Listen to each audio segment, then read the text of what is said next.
Hey YouTube, this is Sensei Sean reporting in for another review. I know it's been a while since I've posted. I do apologize.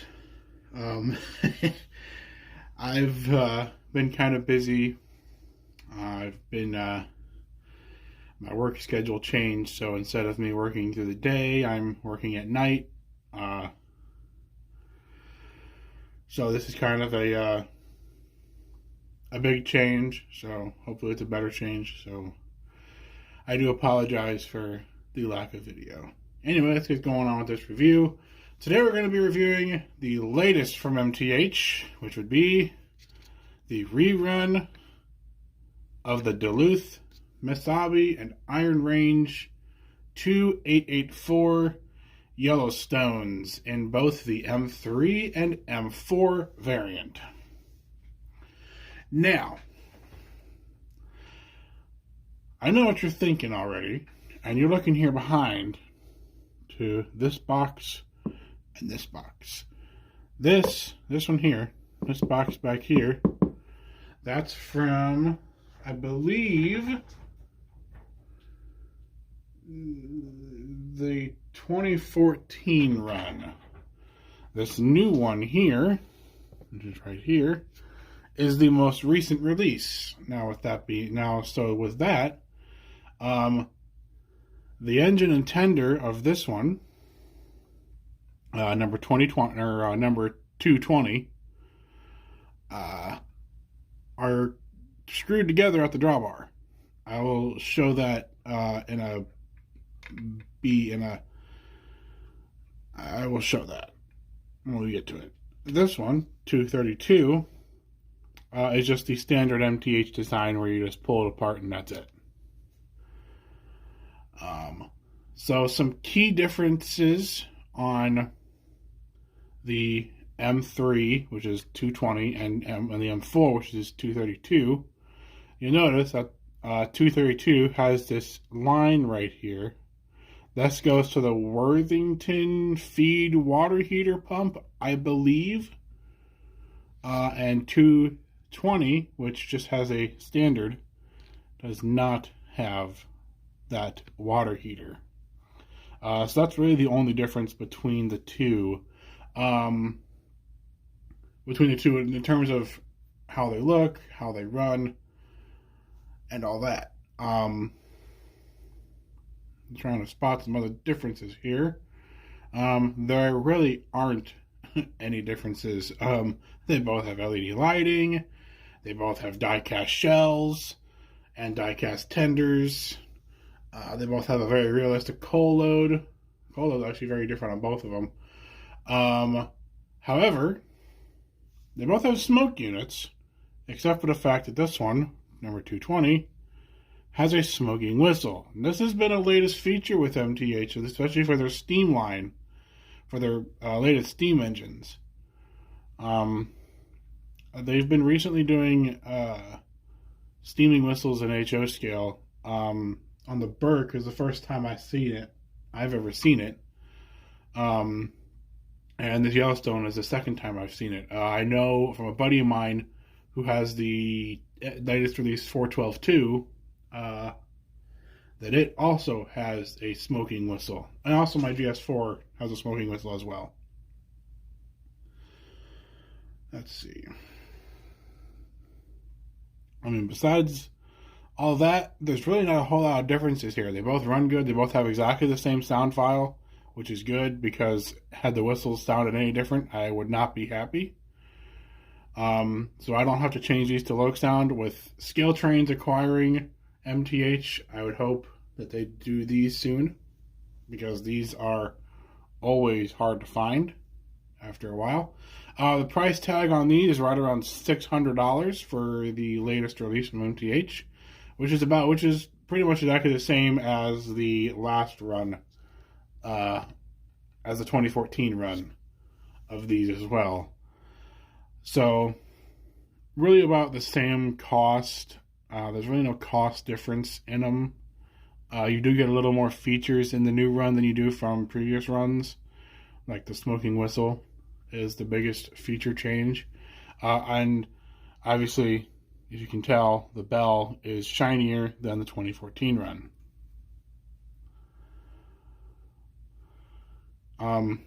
Let's see. Other key differences. They both have a cab interior. They both have figures in the cab. I'll show that here.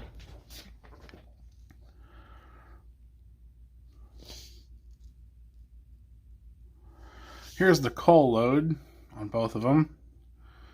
So there's a little more to it, a little more detail in the coal on 220 than there is on 232, which I like. I like this coal load better than that one. I think it looks better.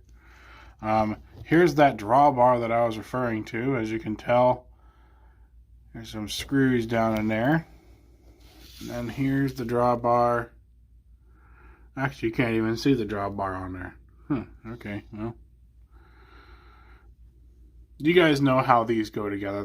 You just pull them apart and that's it. Like, you lift up on the tender and then you lift up on the engine and then they're fine. And they come apart easy. They both have the same kind of cab, as you can tell. That says M3 on it. That's an M4. There's really no other detail parts that are different on either one of these locomotives. They both run the same. They both pull the same. There is not a whole lot of difference on them. Let me go ahead and get the power on. Well, actually, before that, I'll go into more detail. It looks like they did use a different metal for some added-on details, like here. On this one, as you can see, it's kind of bent out of shape, and I've worked at it a little bit to try to bend it back as best I could. At least to try to get to this one here. And it just didn't work out the way I thought it would. I did my best to get it back to straight, but as you can tell, it's not perfect. But that's okay, because I know on the real locomotives, I'm sure they got bent all the time. Some other key detail, these locomotives are both capable of going around 18-inch radius curves. That has something to do with the fact that they are articulated on both sets of drivers.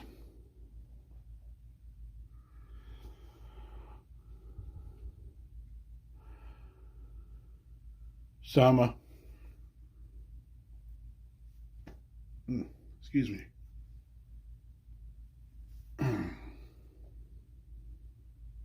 Obviously on both of these locomotives, they do have the volume and smoke control underneath this hatch here, underneath this one here. Where'd it go? Here.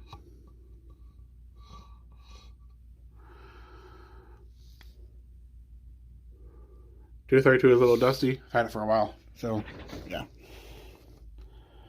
After getting both of these, after doing a little bit of test run on 220 and 232 to make sure they ran together, I can report they both run together very well pulling a train.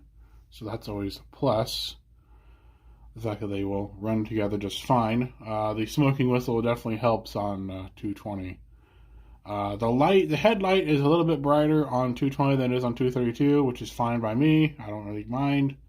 It's like, I don't know, I guess you could say it fills the light housing better than 232 does. 232 looks kind of rectangular versus 220, which is actually circular, sort of. It looks like there's just, more shinier pieces of brass on 220 than on 232. That's really all I can really think of. The tenders are exactly the same. They're identical in every single way. And the locomotives are pretty much identical in every single way, except for obviously that Worthington water feeder on 232 versus the regular feeder on 220. So I'm going to go ahead and get the sounds going, and at least then we can attempt to hear some differences. Alright, I had to turn my primary lights down so we could actually see the smoke on both locomotives. So I'm going to go ahead and start up 232 so we can see the smoke unit in action.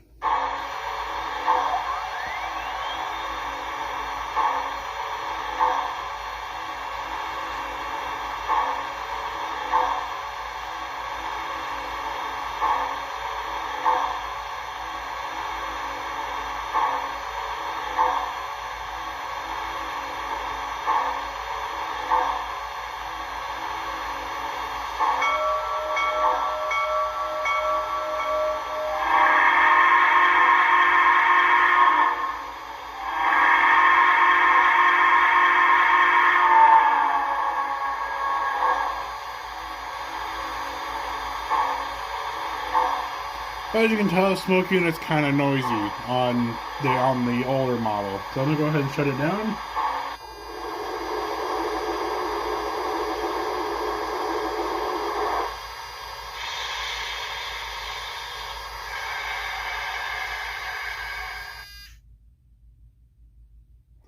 Kind of noisy if you ask me, but I don't normally run with smoke, so it's kind of just, kind of an added feature that I'd never use anyway. I only use it to showcase it in reviews or product spotlights.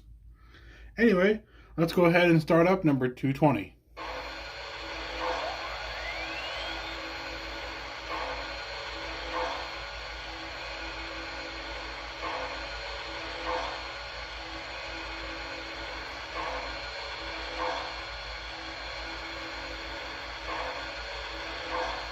As you can see, there's definitely it's definitely the smoke fan is definitely less. Never mind, it's there. Anyway.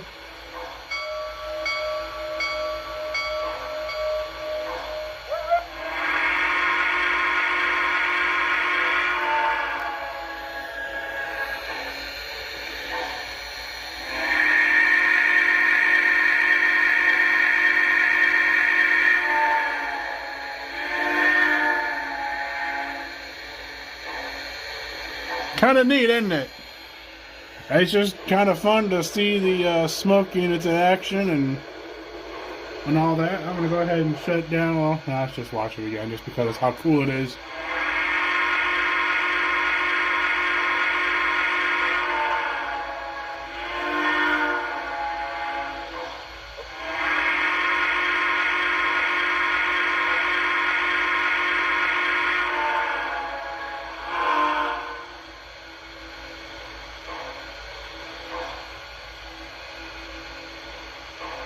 We'll go ahead and shut her down.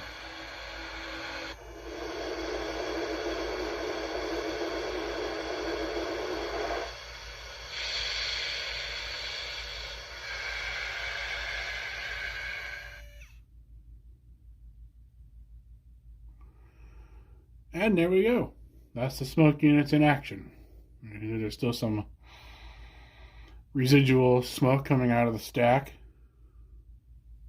I'm surprised my camera can actually pick that up. Wow.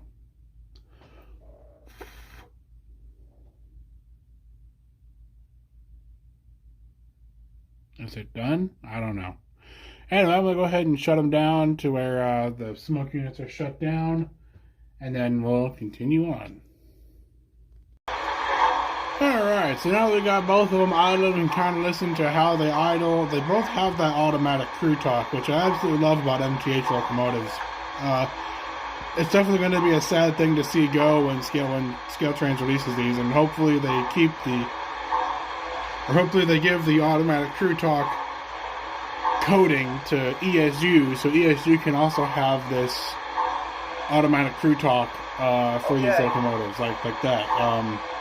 It's I don't know, it's kind of neat. It's just neat to listen to. It's just kind of, I could listen to these idle all day long and just not care. Let's go ahead to the front here.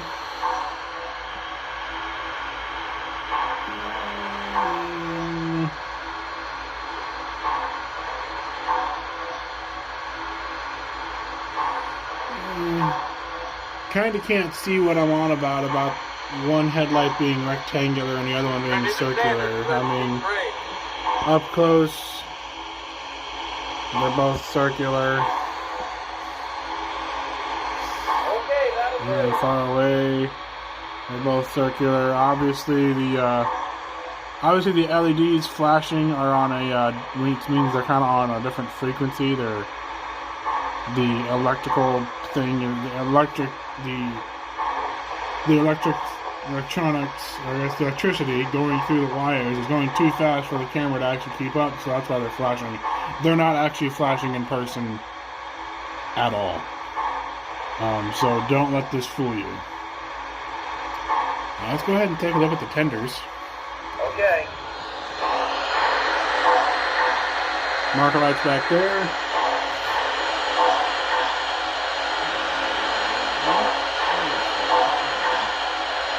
Come to the back. Obviously get a headlight and the number boards in the tender, on the headlight and the rear light. There's obviously a bell back here for when the locomotive is in reverse. Same thing on 220.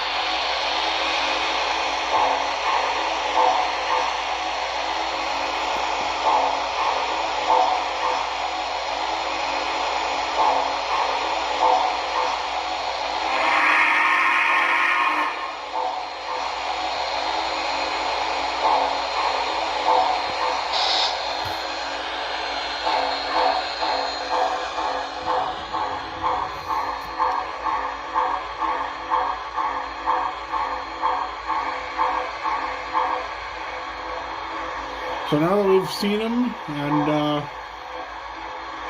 don't know, I think only 232. Well, there's 4 DMIR Yellowstones that survived to this day, but I believe 232 of these 2 is the only one that still survives. I'm not sure about 220. I'm gonna have to ask my buddy who's big into DMIR, who knows a lot about that. Anyway, let's get these hooked onto a train and do a run by. All right, here we go. I forgot to show the connection between tender and locomotive on 232 on the old run. So here's the connection here. As you can tell, it's just kind of a standard drop in the pin and hope for the best kind of connection. As you can tell, I've also got it in the closest hole, just because sitting in the last hole on the back of the drawbar there, it's too far away. It doesn't look right. So I have it in the closest hole because I think that looks the best. Now, obviously, if you're running it on 18-inch radius curves, you're going to want it in the farthest hole away possible, simply for the fact that it will not go around corners if you have it where I have it. So just, a little bit of advice. All right, we're ready for the run by.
Well, I hope you guys enjoyed that run by with both of my DMIR Yellowstones from MTH. Expect more videos coming in the future. I've got a few more products to review here and there. So leave a like, comment, subscribe if you haven't already, and put it in the comments down below what locomotive you want me to review. I'll try and review it of the locomotives I have that I haven't reviewed in a while. So let me know if you want an updated opinion on it, and I'll do my best. But anyways, with that, this is Sensation signing off. See you guys in the next one.